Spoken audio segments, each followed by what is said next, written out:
Bismillahirrahmanirrahim. Assalamualaikum warahmatullahi wabarakatuh. Bertemu lagi dengan saya Zakira Rahman. Saya ingin dari mahasiswa program studi agama Islam, pendidikan agama Islam, kelas 2E ingin menjawab soal nomor 3 untuk memenuhi tugas ujian akhir semester. Yang mana dijelaskan dalam kitab Tafsir Marawi, salah satu karya tafsir Al-Quran yang populer dan ditulis oleh Syekh Ahmad Mustafa Al-Marawi. Tafsir ini sebagai gaya bahasa yang mudah dipahami, tidak banyak menggunakan istilah ilmiah yang rumit, artinya mudah, dan berorientasi pada aspek sosial budaya secara kemasyarakatan. Al-Marawi sendiri juga cenderung menghindari riwayat-riwayat Israiliyat dalam penjelasannya mengenai tafsir Al-Imran ayat 164 secara garis besar menjelaskan bahwa maksud utama dari penafsiran Al-Marawi terhadap ayat-ayat ini sebagai berikut: karunia besar dari Allah, yang mana ayat ini menegaskan bahwa Allah mengutus Nabi Muhammad kepada umat adalah karunia yang sangat besar dari Allah kepada kaum mukmin, merupakan nikmat yang tiada tara karena melaluinya Allah menyelamatkan mereka dari kesesatan. Yang selanjutnya, Rasul dari kalangan sendiri, artinya penekanan pada min anfusihim, dari golongan mereka sendiri ataupun manusia. Nah, jadi Rasulullah adalah manusia biasa dari suku bangsa yang sama dengan mereka.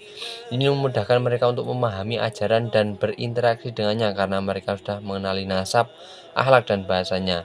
Ini juga menepis alasan bahwa Rasul adalah malaikat. Artinya Rasul itu bukan malaikat ataupun makhluk asing yang sulit dijangkau.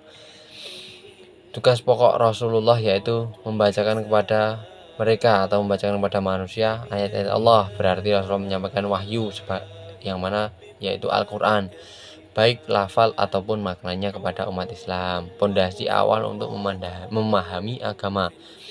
Wayuzakihim, membersihkan jiwa mereka, merujuk pada upaya Rasulullah untuk menyucikan jiwa-jiwa umat dari berbagai bentuk kesyirikan, kemaksiatan, akhlak tercela, yang mana sebelum adanya Rasul ini bukan termasuk tindakan yang jelek ataupun hanya biasa saja.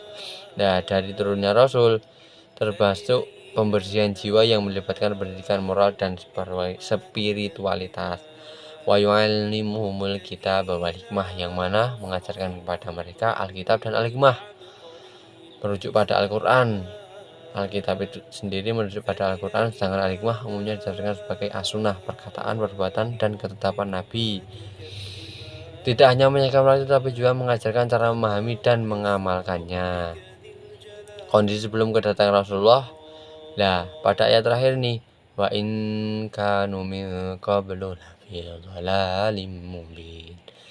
Dan sesungguhnya sebelum kedatangan Nabi, mereka adalah benar-benar dalam kesesatan yang nyata.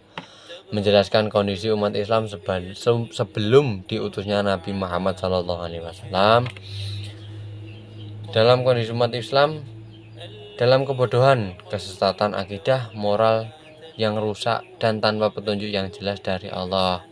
Kehadiran Rasul sebagai titik balik atau titik terang yang membawa mereka dari kegelapan menuju jalan petunjuk. Secara keseluruhan, tafsir Marawi menekankan pada ayat ini bahwa pengingat akan nikmat Allah yang sangat agung berupa diutusnya Nabi Muhammad sebagai pembawa risalah, pembersihan jiwa, dan pengajar Al-Quran serta As-Sunnah yang menyelamatkan umat dari jurang kesesatan yang nyata. Mungkin cukup sekian jawaban yang bisa saya sampaikan.